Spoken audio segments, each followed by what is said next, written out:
Lord. വേഗം വരുന്ന കർത്താവായ യേശു ക്രിസ്തുവിൻ്റെ നാമത്തിൽ എല്ലാ വിശുദ്ധന്മാർക്കും സ്നേഹവന്ദനം.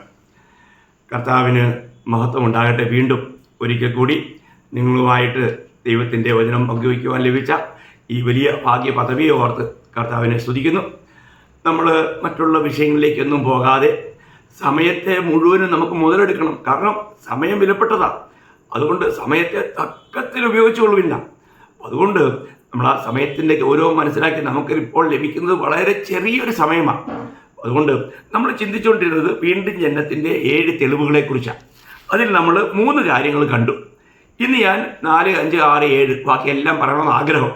ഇച്ചിരി സ്പീഡിൽ പോകാൻ ആഗ്രഹിക്കുന്നുണ്ട്. അപ്പോൾ നമ്മൾ കണ്ടത് 1, വീണ്ടും ജനിച്ചത് ദൈവ പൈതല് വെളിച്ചത്തിൽ നടക്കുന്നു.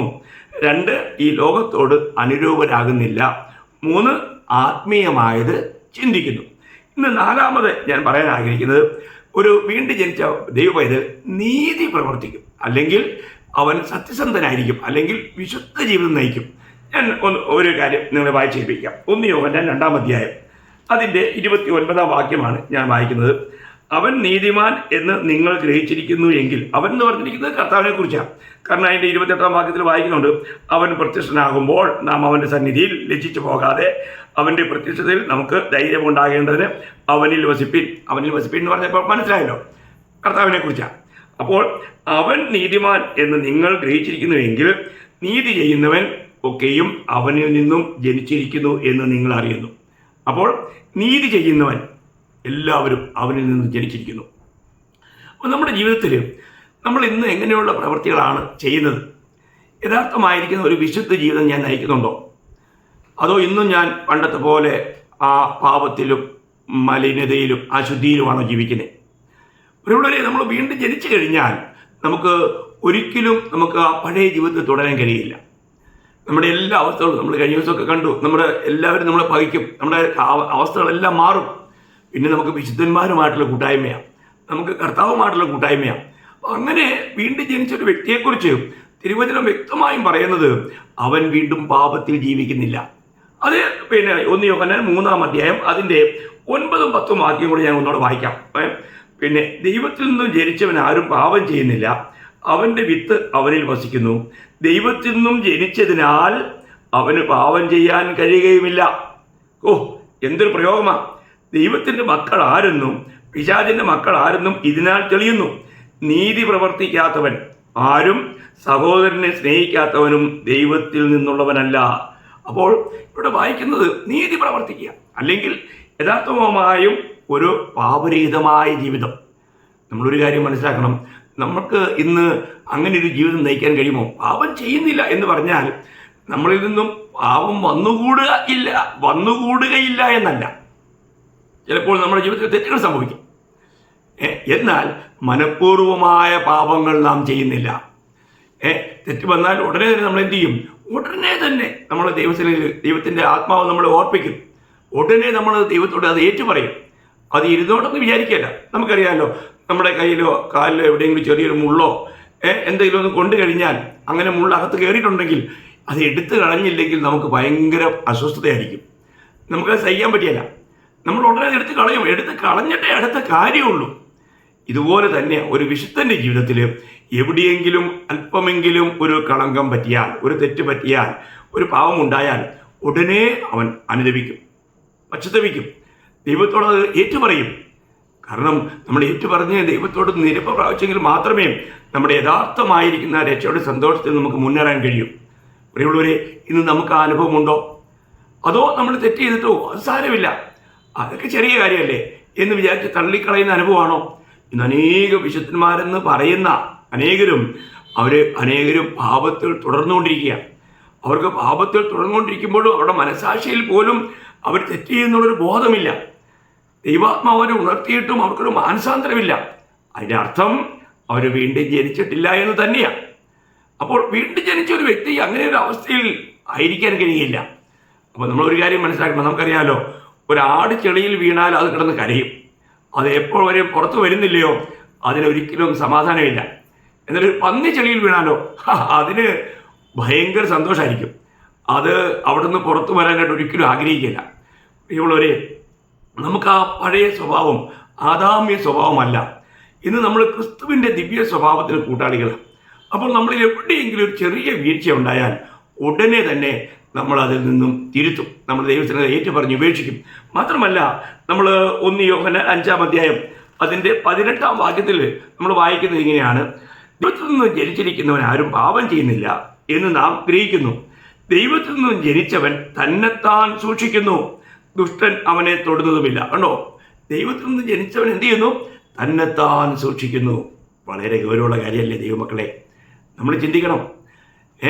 നമ്മൾ എത്രമാത്രം ഗൗരവമായി ജീവിക്കേണ്ട ഒരു ലോകമായത്.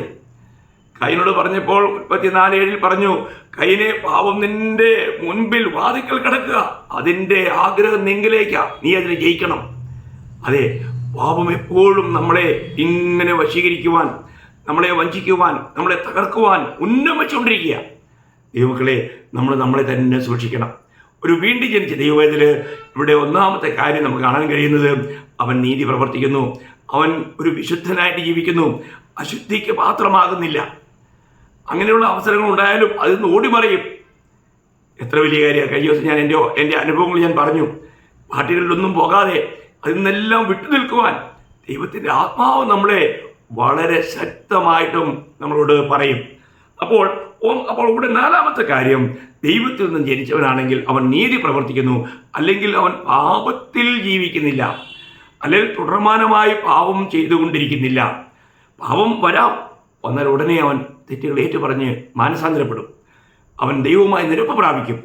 വീണ്ടും അവൻ അതിസന്തോഷത്തോടെ മുന്നോട്ട് പോകും. വീണ്ടും വീണ്ടും പാപം ചെയ്തുകൊണ്ടിരിക്കുന്നുള്ളതല്ല, അല്ലാതെ തന്നെത്താൻ സൂക്ഷിക്കും. പാപം തന്നിൽ വരാതെ താൻ സൂക്ഷിക്കും. 5-ാമത്തെ കാര്യം, നമ്മൾ അതേ 1 യോഹന്നാൻ 5-ാം അധ്യായം അതിൻ്റെ 4-5 വാക്യം വായിക്കുമ്പോൾ, യേശു ദൈവത്തിൽ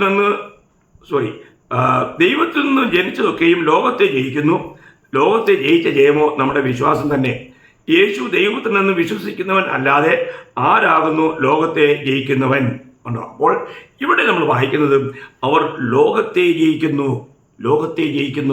അപ്പോൾ ലോകത്തെ ജയിക്കുന്ന ഒരു ജീവിതമാണ്. ഈ ലോകത്തിൻ്റെ മോഹങ്ങളിൽ പട്ടുപോകാത്ത. നമുക്കറിയാം, നമ്മൾ ഈ വിശുദ്ധന്മാർ ഈ ലോകത്തിന് യോഗ്യരല്ല.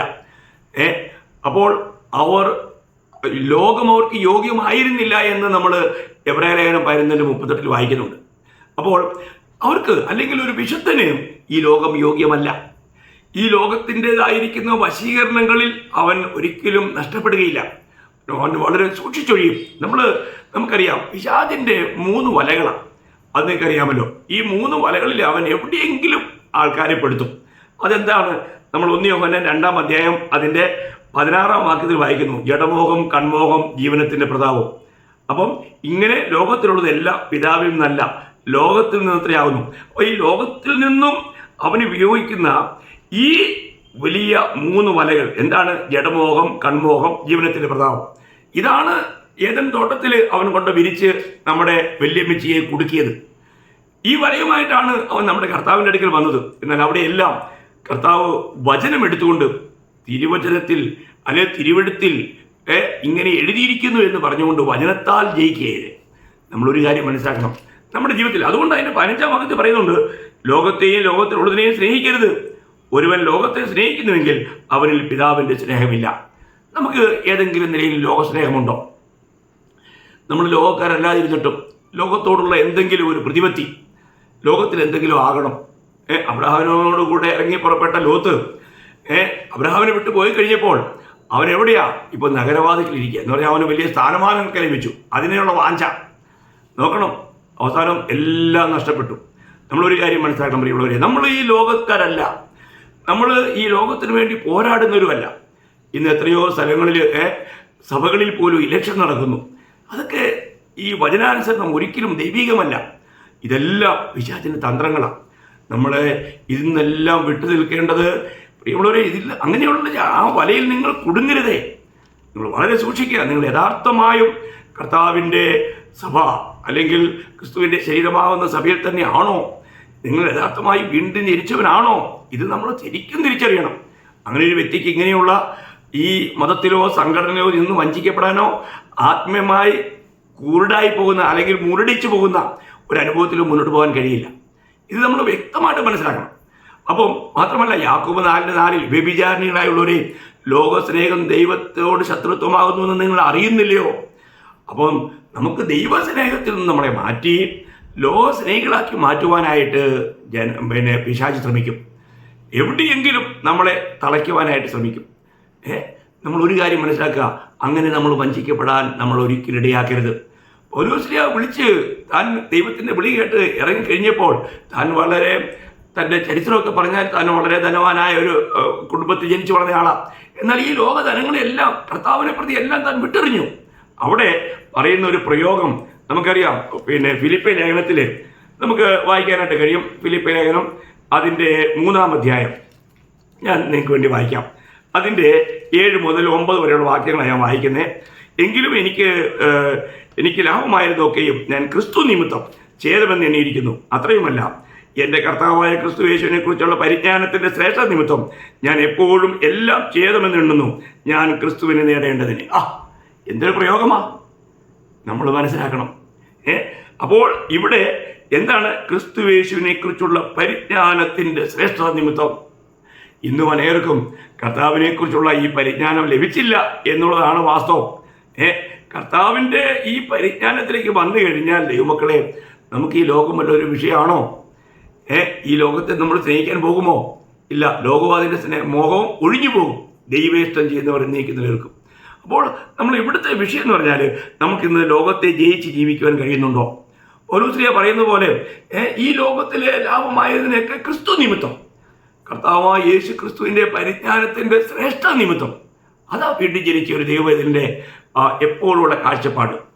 ഇവളൊരു ഈ ലോക സുഖങ്ങൾക്ക് വേണ്ടിയിട്ടോ ലോക നേട്ടങ്ങൾക്ക് വേണ്ടിയോ ലോകത്തിലെ സ്ഥാനമാനങ്ങൾക്ക് വേണ്ടിയോ ഒരിക്കലും നമ്മൾ അതിൻ്റെ മായയിൽ നമ്മൾ മയങ്ങുവാൻ ഇടയാകരുത്. അത് നമുക്ക് നിത്യതയിൽ വലിയ നഷ്ടം വരുത്തിവെക്കും. അതുകൊണ്ട് യഥാർത്ഥമായി വീണ്ടും ജനിച്ചൊരു ദൈവവേദൽ ലോകത്തെ ജയിച്ച് ജയാളിയായിട്ട് ജീവിക്കുന്നവനായിരിക്കും. ഇനി ഞാൻ 6-ാമത്തെ കാര്യം പറഞ്ഞാൽ, അതേ 1 യോഹന്നാൻ 3-ാം അധ്യായം അതിൻ്റെ 14-15 വാക്യങ്ങൾ ഞാൻ വായിക്കുന്നു. നാം മരണം വിട്ട് ജീവനിൽ കടന്നിരിക്കുന്നു എന്ന് സഹോദരനെ സ്നേഹിക്കുന്നതിനാൽ നമുക്കറിയാം. സ്നേഹിക്കാത്തവൻ മരണത്തിൽ വസിക്കുന്നു. സഹോദരനെ പകയ്ക്കുന്നവൻ എല്ലാം കൊലപാതകനാകുന്നു. യാതൊരു കൊലപാതകനും നിത്യജീവൻ ഉള്ളിൽ വസിച്ചിരിപ്പില്ല എന്ന് നിങ്ങൾ അറിയുന്നു.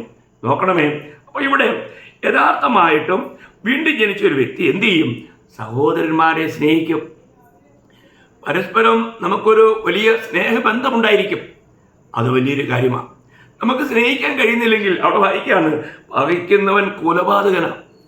നമ്മൾ ഇന്ന് ആരെയെങ്കിലും നമ്മുടെ സഹോദരി സഹോദരന്മാരെ യഥാർത്ഥമായും നമ്മളോടുകൂടി കർത്തൃമേശയിൽ സംബന്ധിച്ച് ഒരപ്പത്തിൻ്റെ അംശികളാണ്. അങ്ങനെ ഒരപ്പത്തിൻ്റെ അംശികളായ നമ്മുടെ സഹോദരവർഗത്തെ ആരെയെങ്കിലും നമ്മൾ പകയ്ക്കുന്നുണ്ടോ പ്രിയമുള്ളവരെ? അങ്ങനെ ഉണ്ടെങ്കിൽ ദൈവത്തിന് വചനം പറയുന്നത് അവൻ കൊലപാതകനാണെന്ന്. അപ്പോൾ നമ്മളിൽ എങ്ങനെയെങ്കിലും ആരെക്കുറിച്ചെങ്കിലും എന്തെങ്കിലുമൊക്കെ ഇങ്ങനെയുള്ള വിദ്വേഷങ്ങൾ കൊണ്ടുവരുവാനായിട്ട് ശത്രു ശ്രമിക്കും. അപ്പോൾ നമുക്ക് പകയുണ്ടാകുവാനിടയായാൽ നമ്മുടെ ഒരു കൊലപാതകയായി ആ നിത്യജീവനിൽ നിന്നും നഷ്ടപ്പെടുന്ന ഒരു അനുഭവം. രക്ഷിക്കപ്പെട്ട ദൈവത്തിന് അങ്ങനെ കഴിയില്ല എന്നുള്ളതിൻ്റെ സത്യം.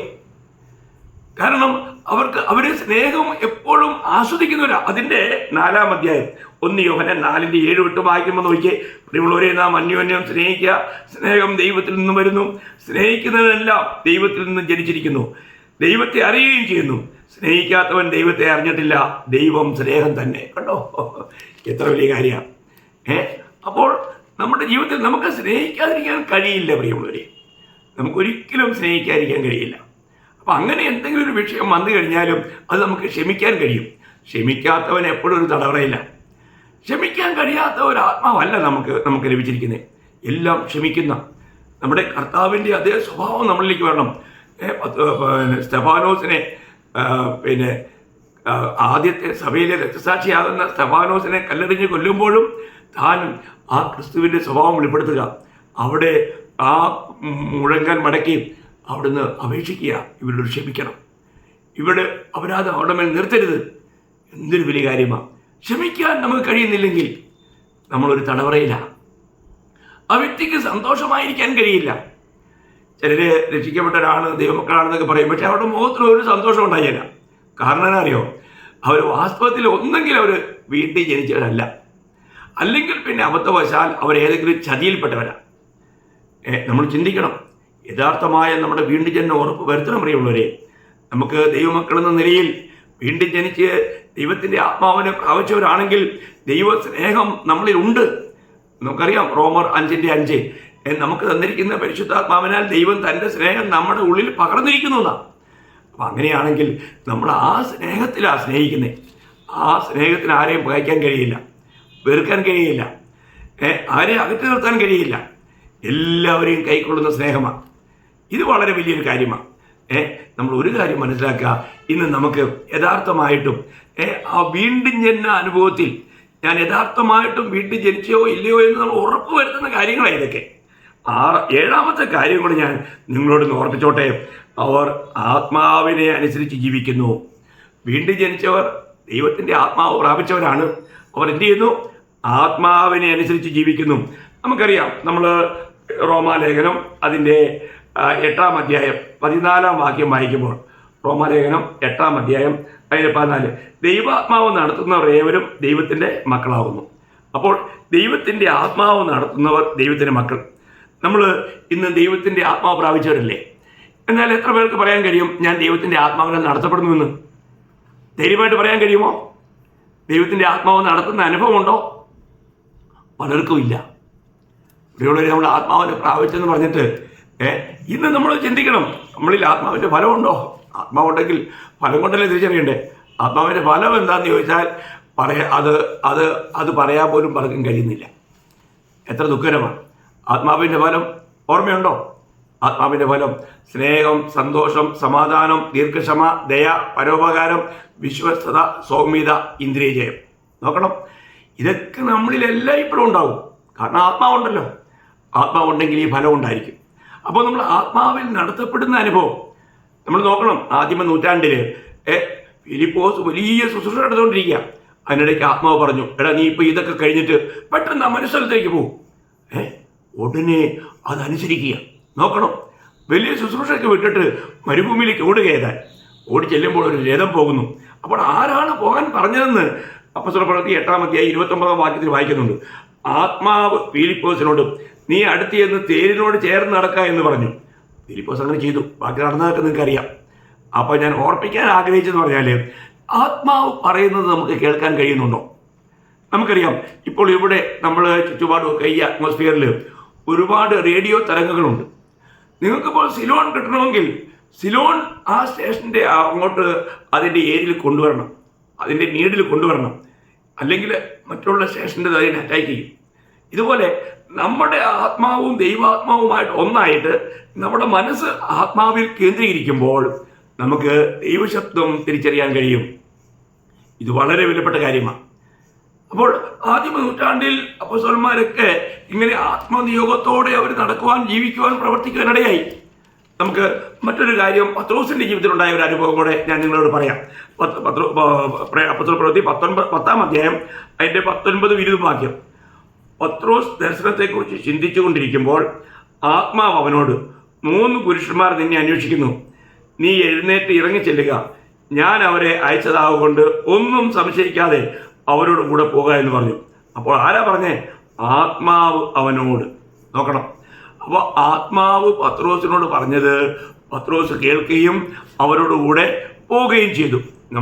ഞാൻ ഓർപ്പിക്കാൻ ആഗ്രഹിക്കുന്നത് ഇതേ അനുഭവം പൗലോസിന്റെ ജീവിതത്തിലുണ്ടായി. നമ്മൾ അപ്പോസ്തലപ്രവൃത്തി 16-ാം അധ്യായം വായിക്കുമ്പോഴത്തേക്കും 16-ാം അധ്യായത്തിൻ്റെ 6-7 വാക്യം, അവർ ആസിയായിൽ വചനം പ്രസംഗിക്കരുതെന്ന് പരിശുദ്ധാത്മാവ് വിലക്കിയാൽ. കണ്ടോ, അവിടെ പരിശുദ്ധാത്മാവ് വിലക്കുക.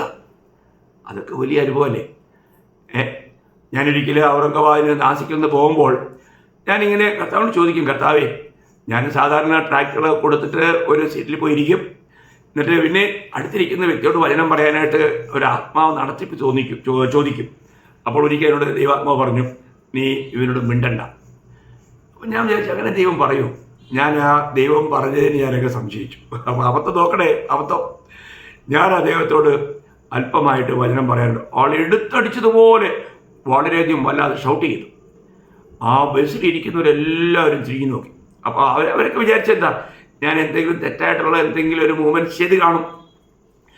അപ്പോൾ ആ വണ്ടി ഒരു 10 മിനിറ്റ് കഴിഞ്ഞപ്പോഴത്തേക്ക് ഒരു സ്ഥലത്ത് ഒരു 15 മിനിറ്റ് നേരത്തേക്ക് അവിടെ നിന്നു. അപ്പോൾ ആൾക്കാരെല്ലാവരും പിന്നെ അവരുടെ കാര്യങ്ങൾക്ക് വേണ്ടി പുറത്തിറങ്ങി.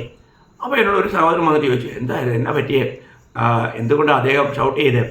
അപ്പോൾ ഞാൻ പറഞ്ഞു, ഞാൻ ഒരു സുവിശേഷകനാണ്, ഞാൻ അദ്ദേഹത്തോട് സുവിശേഷം പറയാൻ തുടങ്ങിയതേ ഉള്ളൂ. പുള്ളി ഉടനെ ഷൗട്ട് ചെയ്തെന്ന് പറഞ്ഞു. അപ്പോൾ പുള്ളി ഈ പറഞ്ഞ സഹോദരന് കേൾക്കാൻ താല്പര്യം. അപ്പോൾ അദ്ദേഹത്തിൻ്റെ അടുക്കൽ സീറ്റിൽ ആരുമില്ല, അദ്ദേഹം ഒറ്റയ്ക്കാണ്. അപ്പോൾ പിന്നെ ഞാൻ ആ സഹോദരൻ്റെ അടുക്കൽ പോയിരുന്നു.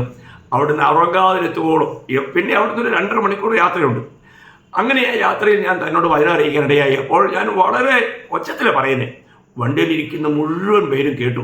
അവർക്ക് മനസ്സിലായി ഇദ്ദേഹം ഈ പറഞ്ഞതാണ് അദ്ദേഹത്തിന് ഇഷ്ടപ്പെടാൻ വന്നതെന്ന്.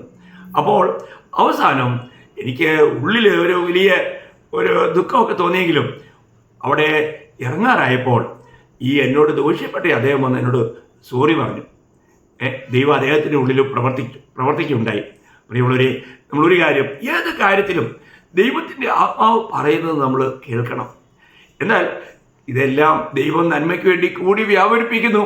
നമ്മുടെ ആ ദുഃഖം മാറുവാൻ ദൈവം അതെല്ലാം വലിയൊരു അനുഗ്രഹമാക്കി മാറ്റി എന്നാണ് ഞാൻ നിങ്ങളോട് പറയുന്നത്.